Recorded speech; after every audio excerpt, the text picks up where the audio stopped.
Hi, Gemini. Welcome to your quantum reading with me, Jocelyn, the Quantum Queen. So, just gonna get through my normal spiel, Gem. This is for Gemini Sun, Moon, or Rising. And as always, welcome to my cross watchers. And cross watchers, you could be dealing with Gemini, and the message could be for you. So, feel free to take the message however it resonates with you. Oh, man. Oh, wow. Okay, let me get through my spiel. So, Gemini, what was I saying? Oh, yeah, if you would like to book a one on one reading with me, you can find my information down below in the description box. Also, if you guys would like to make a good karma donation, that information is also located down below. And just thank you so much for liking, subscribing, and thank you to those who have made donations. I appreciate that so much. And make sure when you hit the subscribe button that you tap the bell off to the side so you get notifications when I go live and I post videos, okay? So, Gem, this was such a specific message that I was already kind of tapping into with your guys' energy. So, I feel like, and for some of you, take this how it resonates. This is a relationship that I was tapping into in your life. Starting out, we've got the Phoenix card, which, who got this? It was, dang it all. I can't remember. Freaking, I never can keep track of that. But we've got the Phoenix card. So some of you could be still going through like a dark night of the soul if it's you or the partner that you're dealing with. I do want to say that this is more of like a soulmate type of bond, and it's almost like you are waiting for either you or the other person is waiting for you to wake up. Okay, vice, take it however it resonates, because that's kind of specifically what I was tapping into, Gem. For so you could be kind of waiting in the side grounds, like um maybe even a little bit prideful, and I want to say closed off. Okay, now let me kind of jump through all this. All right, um, here's what I was getting. Okay. Um, I feel like I'm actually gonna take the owl out. No. I am gonna leave it, okay? Sorry, I'm back and forth because stuff is happening. Gem, I think what happened is someone in the dynamic here, I almost want to say it's the other person where they got just a little bit prideful. That's what's popping out to me. Maybe a little fired up about something, because I am being drawn to, this is the alchemical symbol for fire. We've got all this fire in the phoenix rising. I mean, that's rising up from the ashes, right? So I think what happened is this person maybe got fired up or triggered by something that the other person said. Okay.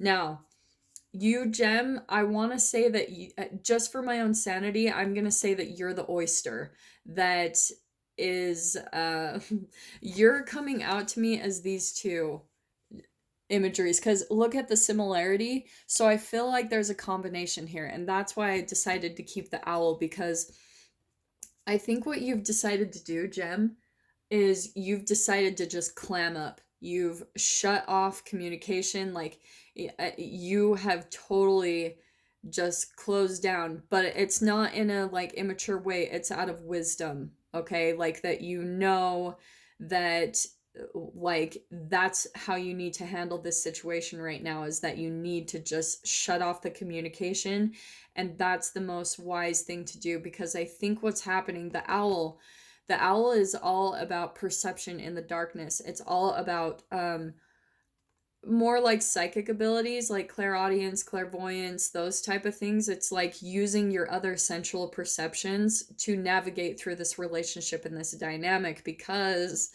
I think what this person has been through, and that you almost understand that even if this person came at you in some way and at an attack, like they were triggered by you, Gem, because they're going still through some type of transformation process, and you know that. Like, I love you, Gem. Like, this is how you're coming across. This could be even the other person. So definitely take out how it resonates. Gemini, you might have even gotten upset with your, if you want to go into it, okay, I'm not going to dive into this whole twin flame thing, but if you consider someone your twin flame or your soulmate, you might have been the one to get all like prideful and I don't deserve to be treated that way. And you got all like, because I see the lion is almost like puffing up his chest with pride. Like, I don't deserve to be treated like that. I deserve better. And it's helping them in their chemical process. Like maybe, Jem, you met them at a time in their life where they've completely transformed. Like you're almost, I'm even seeing you that you're just kind of watching them like holy freaking crap. Like you're watching how much they have transformed since the first day that you've met them, which is actually really beautiful that you're getting to witness their process. Like you're getting to witness them come out of their dark night of the soul, where maybe they weren't standing in their power, like maybe they were at the darkest time of their life, and you have just got to sit back and get front row seats to their whole transformation, and you're just like sitting back there just closed watching how much they're progressing, okay? But that's why I feel like at the same time you're demonstrating all of this wisdom, Jem. You're so freaking on point.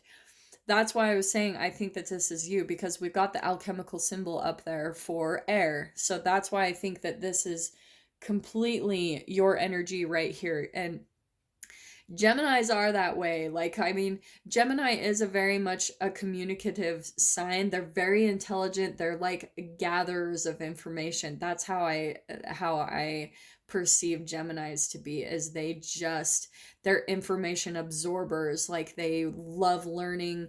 They love even being around people that can teach them something new, or just environments in general that teach them something that they've never learned before, because they just love information.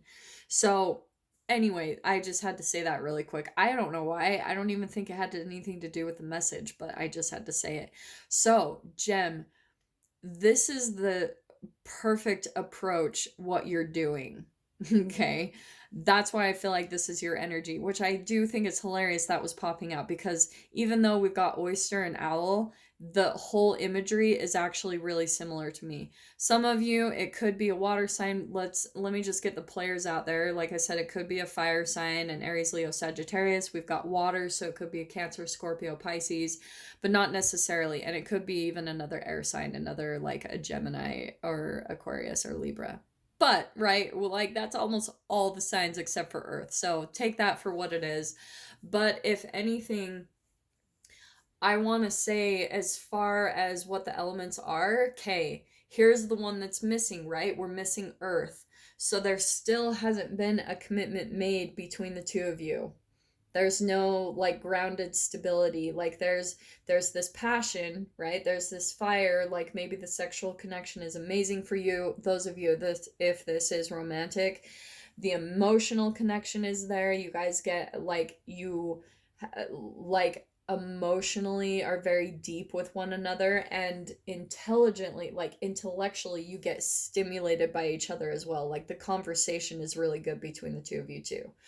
So, and I want to say with the Phoenix card, even though this someone's going through a process, one of you might have already gone through that, and so it's like kind of sitting in the background, kind of waiting for this person to go through their own transformation process. But we do have the cosmic symbol right there, so there is a deep connection here, a deep bond. Absolutely, like can't say that enough, because and I can't wait for the freaking extended of this. Yeah, okay. So here's what I think happened. I'm just gonna pull these out. Yep. This is what I think happened, Jem. Yeah, okay. I'm gonna pull those, and then we've got that. Okay. I'm gonna take all of these. I have no. Okay, this is so specific, but this is so hilarious. I'm just gonna keep taking these. This is what we've got, Jem. Let me just put all of this together as I saw it popping out. Okay, here's what happened. Look at all the fire that we've got here that I opened up to, that popped out. We've got the Five of Wands, so there's been a lot of arguments and disagreements between you. Maybe even some competition. I even want to say there was just like some battles. Like the ego was like boom. And then here's where I think Seven of Wands, this is kind of similar to the lion energy a little bit. It's almost like there was a little bit of pride, like actually what's coming out to me is there was an argument, and then one person was like, oh, I'm better than you in some way, shape, or form. But what's fascinating is there's probably a lot of mirroring going on in this relationship. Probably, Jem, if this is you or the other person, again, take it however it resonates. But if you were kind of like, oh, I'm better than you, I don't do that type of thing, you probably do to some extent. But like, because with this being the mirroring, that's what I'm being drawn to. There's mirroring there, there's that, and I keep being drawn that to this could be a possible like twin flame connection. Okay, so here's what kind of happened, I feel like, between the two of you. Okay, oh man, where do I even start? Okay, so here's where we've got the Queen of Cups upside down. I feel like there was a lot of heartbreak that kind of happened, that there's been some reason why this connection couldn't fully come together and be stable, grounded, committed, and connected. There might have even been another person involved here, a Page of Wands. Like, this could be, there could be an age difference here, but I think that maybe there was a third party involved, because that is stepping into me as a separate person or entity. So there could have been someone else involved, and that kind of might have been what the fight was about, and why there was like, oh, I'm better than you. I never would have done that. I never would have like cheated or something like that. But here's what's really fascinating, okay? I'm smiling, not in a like, just wait, okay?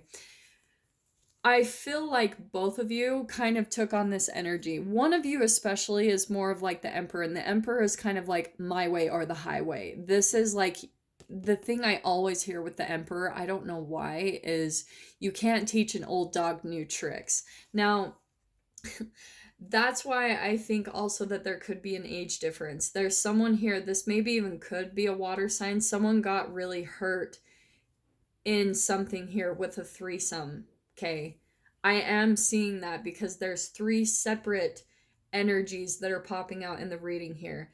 One person here, someone else on the side, like, and I do want to say it was more of a sexual connection. Like, maybe this is a karmic energy or just something, because for some reason you guys weren't able to come together and just have a stable, committed relationship where you weren't seeing each other in the material constantly. Like, maybe there's a distance between the two of you, like maybe you guys live far apart, or there's just something that was keeping you, some type of obligations or things that were keeping you two apart, maybe even energetically, cosmically, and that's why there was separation between the two of you, because someone was still going through their dark night and their transformation process. Okay, but here's what's really interesting is I feel like this is kind of where the battle came in.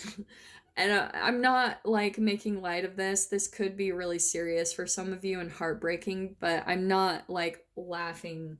I'm laughing because I can almost see that this is a part of this.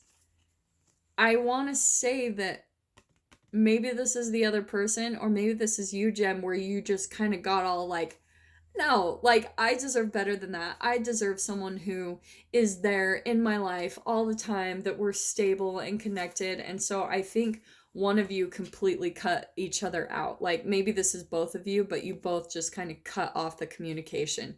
This is like sword of truth. This is like the truth came out, the communication happened, the argument happened, there were boundaries that put up, and disconnection, absolutely. And I think what's happening right now currently for at least some of you, look, there's the, and that's why I was saying that we have the Tower card. So there's this separation that happened, this big kind of like revelation moment, a breakup. The Tower card is always like my breakup card. It's always it's the, if you guys can see in the imagery, it's two people falling from the building. So to me, that's like a breakup. It's the lovers falling out of union with one another and going their separate ways. So it's just reiterating everything I was saying. So I think what's kind of happened is both of you have kind of like gone off. You're focusing on your independence, maybe focusing on work, and just focusing on manifesting your coin, like getting your finances in order, so that and that even might be a part of this person's transformation process, is they're still working on their independence and working on, maybe even for whoever this could be for, is maybe entrepreneurship. That's always my entrepreneur card. But here is what is fascinating. The separation is actually really positive, what's happening between the two of you, because we've got the Sun card. Because this is what was needed in the dynamic to really help in this transformation process in both of you, believe it or not. So both of you, the disconnection, the Tower moment was positive, okay, with that Sun card, because both of you, if I do think what kind of happened is maybe the one person in this dynamic, they're still kind of, like I said, going through their Phoenix rising or their dark night, where they're still rising up into their power, where they are independent, they're the ruler of their own life. And that's why I feel like there's almost an entangling going on here between this Nine of Pentacles and the Emperor. That's why it's happening in the first place, is there's this process going on for this person where they're trying to step into their own power and embody this Emperor energy. Like, they're still learning how to take power and control over their own life. Maybe they've been part of their dark night as they've been more codependent, and that probably is the basis and foundation of this relationship, is there was a lot of codependency, okay? Especially emotionally. I mean, that's for sure. Like, that's a given, just with that Queen of Cups. It's almost like this is the most unrealistic part of codependency, is like, you expect someone to change or be a certain way to complete you or make you happy. It's completely unrealistic. And that's where the independence is going in. It's like this person has to come complete within themselves, become completely whole and satisfied with their own life, completely in love with their own life, so that this union is possible, which I do think it could be possible, because, and I can't even make up that these two cards came out right by each other. We've got the King of Wands and the Queen of Wands. And you guys saw that. They were right next to each other when I pulled them out. This is power couple. I want to say that both of you are probably extremely attractive. And I'm going to say that probably you both turn heads when you're around each other. Like, people watch you and they're just like, wow. Like, both of you are very charming, attractive, powerful. Even the Queen of Wands, like, both of you are probably center of attention in some way, shape, or form. This is like, I do want to say both of you are very sexually attractive, very appealing to the eye. The Queen of Wands, a lot of the time she's more of like a witch. She's more into the esoteric world, so she might be some type of psychic or something, especially with the black cat. Like, she's more connected to the, like the spiritual world, and maybe she does tarot or something like that. But that's always the way that I perceive the Queen of Wands, is she's much more into the like the spiritual side of life, or the esoteric, or divination, things of that nature. So I'm gonna see, like, I'm gonna unpack this further. We're pretty much there at time. So Jem, if you want to follow me over to the extended side of this reading, this was so many cards that I pulled out for you guys. I'm actually surprised I got through it as quickly as I did. But like I said, I am gonna like get into this deeper and further in the extended. If you guys want to follow me over there, all you need to do, go down in the description box, click on the PayPal link, send over $10, and then put down in the comments or the description box, please make sure that you put the published date that's above. Put the published date, and then put Gemini, put the title of the reading, and then also put your email address that you want me to send the link to. So as long as you get all that information over, the process will go really quickly. Just make sure you put all that in, and I will email you the link as soon as possible. And then you guys can dive into the extended part of this reading. So Jem, I really hope that you got something good and useful. This is delightful to watch. I haven't had a good reading like this in a while. So with that being said, if this is kind of where we leave each other, then I will wish you all the very best and see you in your next reading. Take care.